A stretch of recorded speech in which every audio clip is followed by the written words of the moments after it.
this guy.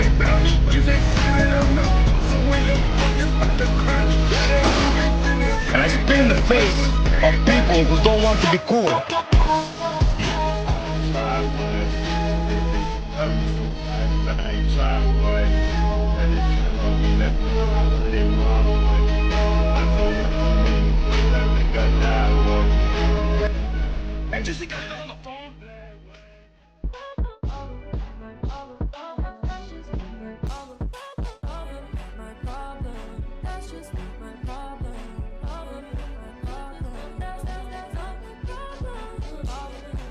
Hey, what's going on, YouTube land? It's me, TJ. Welcome to my YouTube channel, Wrestling Nostalgia, where I get my wrestling content on these videos. And today, I want to talk to you guys about Carlito.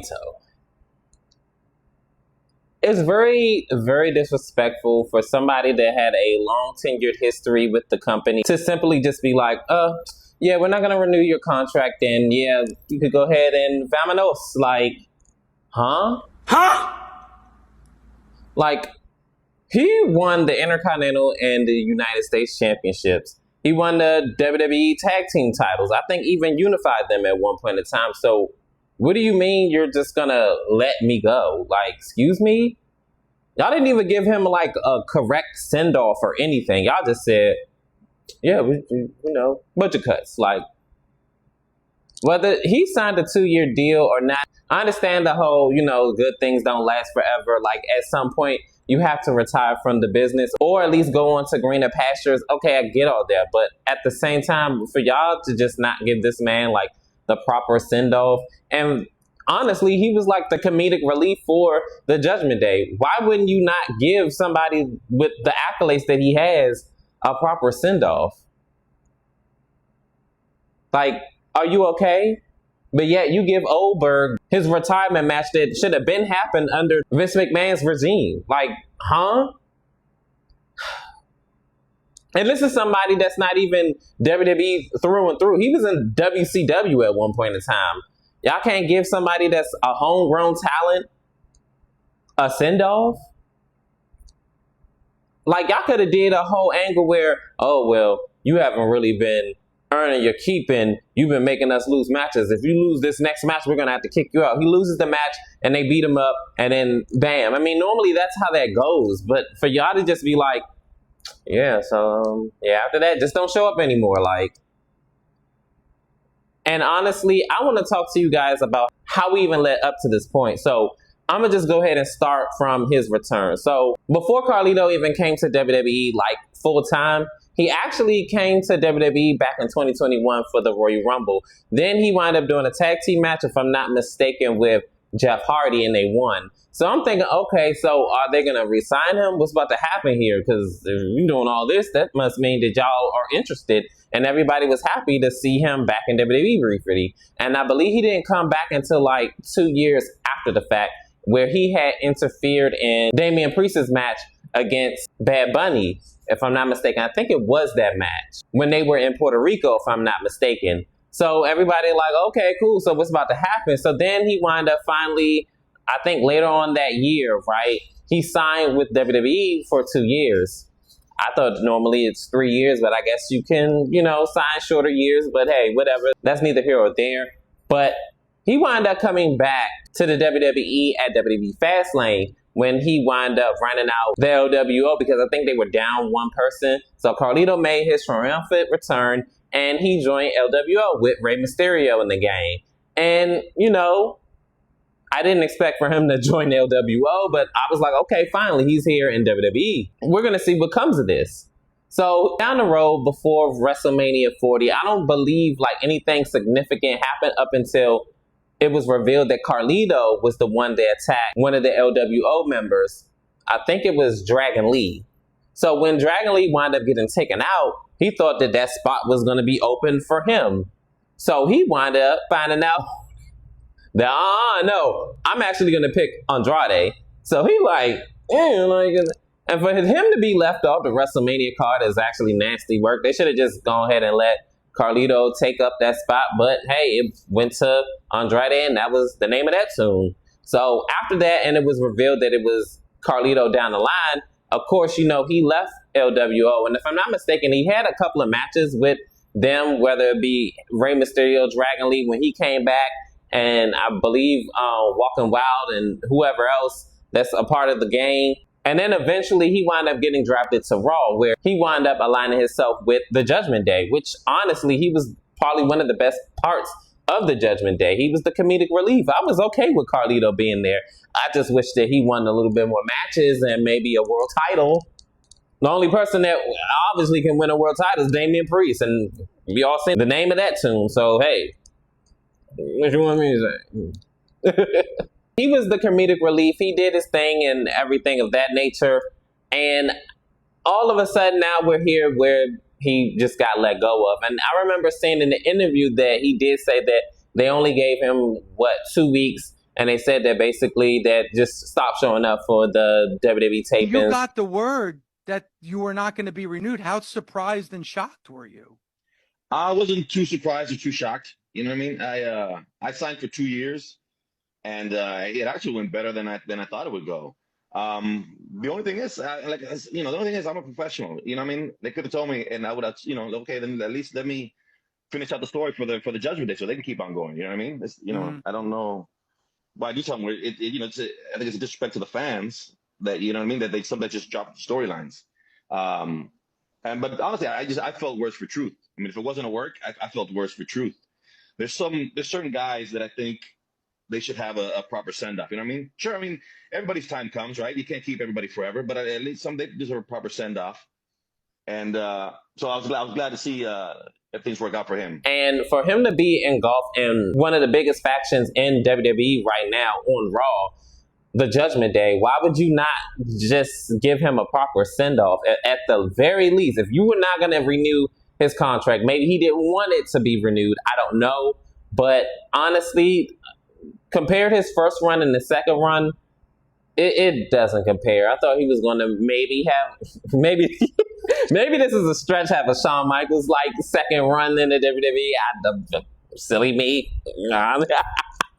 But for him to never be a world champion is actually kind of criminal, because actually he was only one championship away, which is one of the world titles, either one, from being a Grand Slam champion. A lot of people don't know that.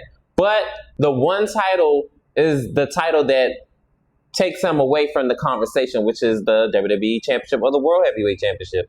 And honestly, I would have been okay with him winning either title if the storyline makes sense too. But however, WWE had other plans, and it obviously wasn't for him to be a world champion. And actually, if I'm not mistaken, I think he's on the indie circuit right now, if I'm not mistaken. I'm going to try to put up some pictures or whatever, because I seen something online saying that he basically, once, his contract ran up from the WWE, he wound up going to the indie circuit. And hey, and if he's happy and he's doing his thing, he's wrestling and he's in good health and all the other good stuff, then I'm okay with that. But it's just, and then the same thing with R-Truth. If his contract was running out of the WWE, why would you not give him the proper send-off? At the very least, like, how the hell we were supposed to know this was his last match? And then y'all just up-popped and just pulled a rug from him. Like, huh? Are y'all cool? This is somebody that been in WWE for, over 20 years? Off and on? He been there since the 90s, if I'm not mistaken, or year 2000. Like, why would y'all just not... How TKO and WWE are handling business, just not the move for me. Vince McMahon would have never did that to R-Truth.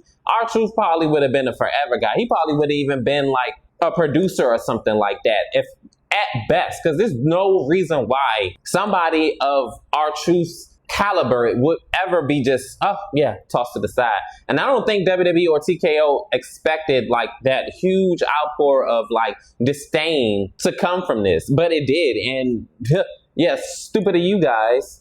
It was very disrespectful. And for y'all to not even give Carlito a proper send-off either is very diabolical. Like, there was no reason to sit up there and just get rid of them just like that. Like, that's crazy. And one more thing about the whole R-Truth situation. I find it very funny how He came back, everybody was happy, and he was feuding with John Cena. I knew he was going to get another match. Granted, he did not lose that match, but he also didn't really win. He won by disqualification. What I mean is he didn't pin him. So it was like an inconclusive finish. So it didn't make sense for him to go out like that. That was weird to me. And after that, he wound up feuding with Alistair Black. Look, I have no problem with Alistair Black at all, but it's the booking. Why, if the demand for R-Truth to be pushed, why would you sit up there and cool off on him? Because they did. Like, after that, he had a match with Alistair Black. Granted, he did win the match, but the win didn't do anything for him. Like, he's not even being seen on TV. And wait a minute, wasn't he on Raw? How is he on SmackDown now? Again, I just thought about that. What happened to the brand split? Did they just say F that? But I'm going to just say one more thing because the subject was about Carlito, but I just wanted to name all those other names as far as like the people that have been let go and just got no proper send-off and like the inconsistency with the booking. WWE really needs to get their stuff together, because why would somebody want to work for a company that has no respect for their long-tendered members there? It's like, okay, if y'all treat him like that, why would y'all treat me any better? And the people that's thinking about going to WWE, they really need to think about that, because that actually goes hand in hand why Swerve didn't go to WWE when his contract was running out, because it was very much a possibility. And if he never goes back to WWE, I actually don't blame him, because why would he come back to a company that would treat him like a mid-carder? And he's a former world champion, for one, and two, get treated like a mid-carder again after he just proved himself. Like, are you okay? And then the whole booking with Drew McIntyre doesn't make sense either. Like, he sat up there and won 2 world titles. And y'all putting him in a program with Jelly Roll and Randy Orton with his tag team partner, Logan Paul? WWE, are y'all okay? I don't think we wanted or asked for this. This is very strange booking, but you know what? We're going to end it right here. Carlito deserved way better than this. And granted, he is a professional and he is in good spirits and everything like that in the clips that I'm going to attach to this video. And kudos to that, King, because there's no reason why, like, for somebody that has a long tender history with the WWE, been there since, what, 2004-5-ish, and was pushed to the moon and beat John Cena, of all people. Granted, this is before Super Cena, the birth of Super Cena had came about, but still, I mean, he still was a big enough name at that point in time to go over. So hopefully, wherever he is, he's happy and he's healthy and he's doing his thing on the indie circuit. And if that's where he's content at, then hey, it is what it is. Comment down below. How do you feel about Carlito and his departure of the WWE? Do you feel like it was warranted, or do you feel like how I feel, in that he should have got a proper send-off, being as though that he was there since the very beginning of his career? Comment down below, like, share, and subscribe. Help me grow the channel. Your love and support is definitely greatly appreciated. Welcome. Peace. TJ, I'm out. I believe that you brought levity to the group. You were the chuckle that was needed. I've always believed in wrestling that even in the most serious of feuds, there's room for just a tiny bit of a chuckle or a smile, just that levity. You brought that to the Judgment Day.